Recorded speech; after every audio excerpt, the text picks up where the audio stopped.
Hey, how's it everybody? So, yeah, you know, my wife, she gave me a hall pass for the day. That's why I'm doing 4 videos today. I'm going to release them all today. Totally different styles, different bands, first timers, so that's going to be really cool. And the surf is still like 15 feet, and I'm just an old guy, and I don't feel like getting pounded like I used to when I was a kid out there. Anyhow, so, sorry. I'm trying something new. You know I always get this stuff wrong, so please, grant me a little bit of leeway here.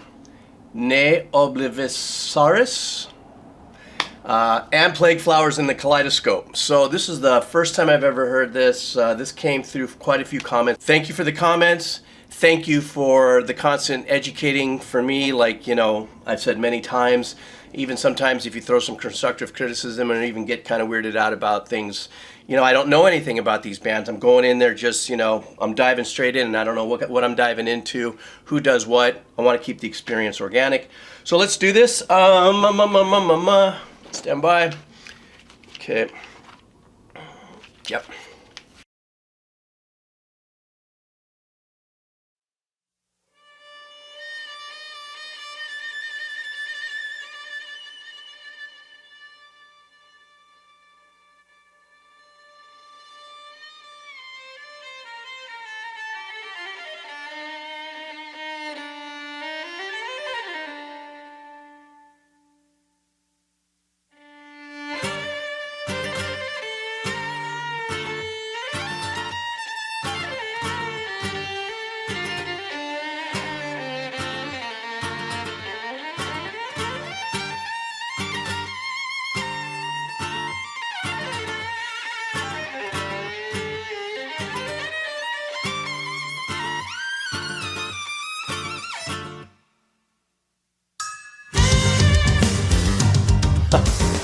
Thought something happened to the file.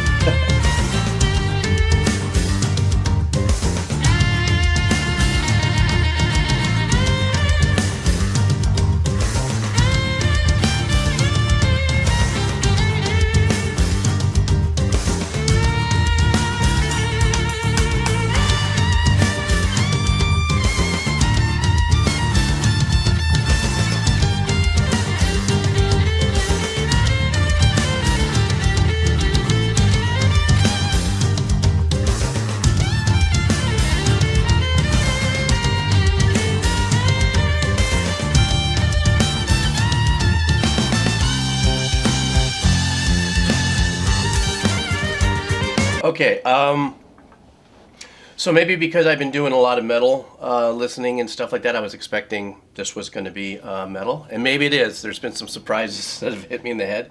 But let me just get this front section here is so crispy, little bit of a Spanish kind of vibey influence. Whoever's playing that, that is some sick chops going on there. Not easy.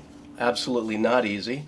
Also, there's string players, there's pressure in the bow that can actually change the tone that comes out of a particular note. Of course, there's a lot of different expression attitudes that when you play these instruments that a composer might use to, tell the string player what to play. But when it comes to a string, whoever this person is that's playing the strings, I love that. At least I can notice the fact that pressure change on the bows and stuff is allowing certain tones to come out of these notes that are not indicative of just playing, a note completely through, with a constant power, if you would. I'm loving that. I'm loving the riffs. The guitar playing is blazing. The rhythm tracks are great. Now here's something that I wanted to point out. I've done this before. In this case, there's I don't know if there's 1 or 2 guitar players, but the very first guitar playing nice and crispy. Then when this came in, they doubled it. But what I love about that is that in the doubling of it, it wasn't doubled in a plug-in. It was literally played twice, because you can hear that he's adding on this side, he or she is adding maybe an extra note on a rhythm riff or something like that. And I like that. I can feel that, and it's really super dynamic. So onward and forward. Here we go. I'm going to go back a little bit. Okay.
Okay, I should have known, because I've done this before, thinking that a track's going a certain way, and it completely blows me out of the water. Oh my God! The drummer. My legs are cramping, my calves are cramping just listening to it. That is tremendous musicianship and skill. The sustainability of something like that is otherworldly, if in my opinion. Another thing that I noticed that was, now that I'm getting more and more into metalcore and into this kind of music and stuff like that, as far as reacting to it and being made aware of all of these wonderful musicians and bands out there, I love so far this super unique blend of that single, violinist being able to penetrate, kind of Ginsu knife, like at the very end here, kind of Ginsu knife their way through in the mix to really have a satisfactory level, if you would, in the mix that really makes it, like it's not getting washed out or second natured into the mix and stuff. Okay, so now that I'm getting used to that, fake fold, second fold thing that we're all talking about with that kind of singing, that screaming approach to an artist, I love the clean voice that was kind of sustaining that note there in the back. Really was kind of like, I kind of felt like you're hanging onto a zip line. You're going through this total journey, musical journey, and that note there is like you're on the zip line going, ah, not screaming through, but I think you know what I'm driving at with that. So, but wow. Oh, and bass player, don't worry, I'm not hearing you. I want to listen a little more before I throw down something for the bass, my opinions on this, but this is super cool. All right, press that button back. Let's go.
All right, this is a perfect place for me to stop. Wonderful guitar solo. This is my question, okay? And I might be releasing the metalcore kraken here of comments, but as I'm reading comments and stuff like that, outside of instrumental albums, obviously, solos in metal like this or something, I've heard that there's maybe within the genre, the subgenres, solos are taboo, or if you do a solo in certain genres, you keep it to a minimum. Not a lot of, somebody left up a comment once saying, we don't, that in this a certain particular genre, you don't glam solo, but you can get away with riffing. So for fear of opening up the comments to a complete onslaught of back and forth, because I do try to read every single one of these, can somebody clear that up for me? Or if you think about it, what is the rule for the solo in metal, and is it based on genres?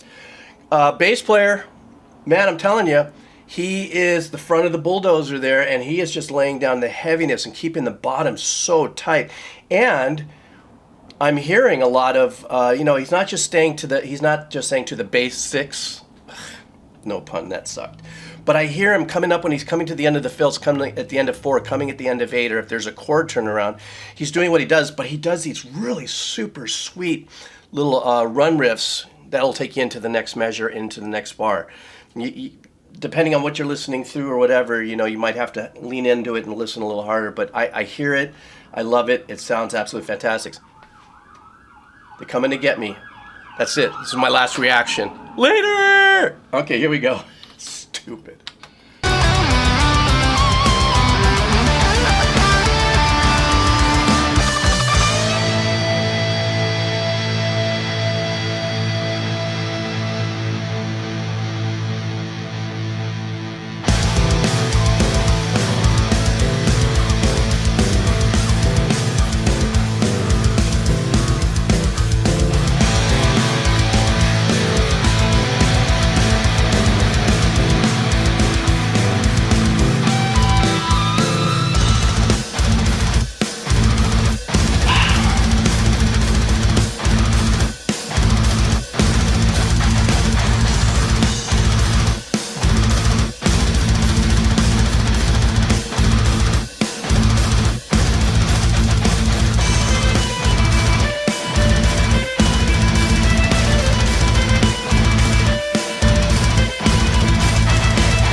I've never engineered any music like this, of this nature, of this style.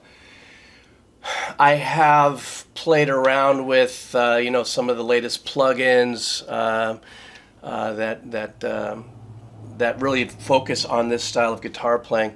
I got to know, this is another one of those things that's just going to probably light up the comments, but those 30 seconds that everybody is playing, the drummer, bass player, the guitar player.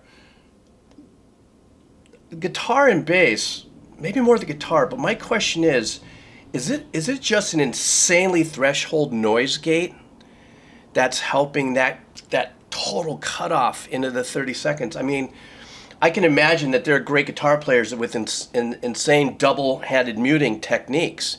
I just don't know that when you have such an overdriven amp, head, and you've got everything on 11,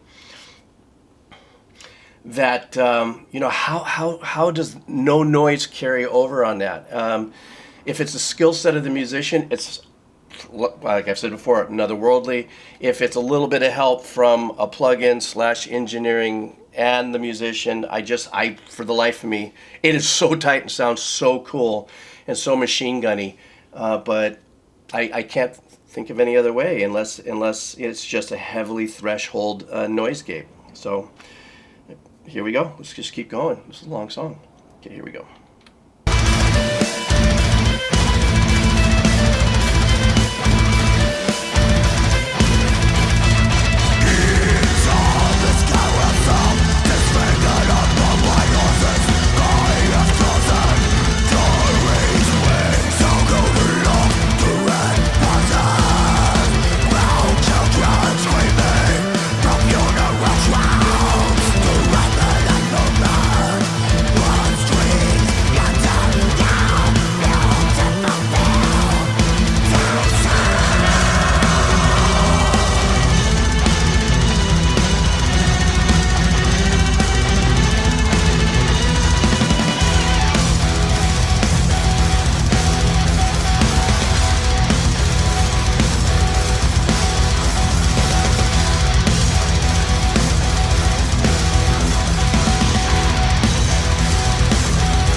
Okay, I guess that's it. I wanted to let that big chunk go. This is a long song, and I doubt anybody's left watching me right now. But if you are, I want to say that the growling vocalist is a really important part of the. I don't know what he's saying. I don't got lyrics. You know how I am. I'm just listening to the music. Very important part of the total delivery of this piece. As I've always said before, I listen to, because I don't look up lyrics or anything, I listen to the singer or singers as an instrument, and then how they're placed in the mix, and everything. This ending was really, really nice because they brought everybody in except I didn't hear the violin coming in anywhere here. Maybe I missed it, a little bit of it, but they brought everybody back. The guitar, acoustic guitar guy came in for a minute and everything. And but I loved, once again, they introduced the clean voice on top of it, and it made sonic sense to me. I really dug it. So this was a really long video. I don't know if that's like the normal now, that bands have these really long videos. There were measures that repeated itself quite a bit without any change, but I believe that without a doubt that's because the fans of this music, of this style of long play music, you want to lock in, you want to get into it, you want it to take you on this ride. The only other thing I have to say, outside of brilliant musicianship, great arrangements, super tight engineering, is it really does. I'm a little like clammy, sweaty, and it ain't because of the temperature in the room. It's because the energy is just like that. Like I said at the beginning, when the drummer started doing those 30 seconds on the kick, and then it's mind numbing on a physical level. I believe so to do that. So this was a super long ass video. Thanks for hanging out if you're still here. Thanks for the comments that I'm sure I'm going to get, with those two questions I asked. And I'm just going to jump in the water, I think, in the shore pound, just to get a rinse after this little sonic excursion I took. So, all right, see ya.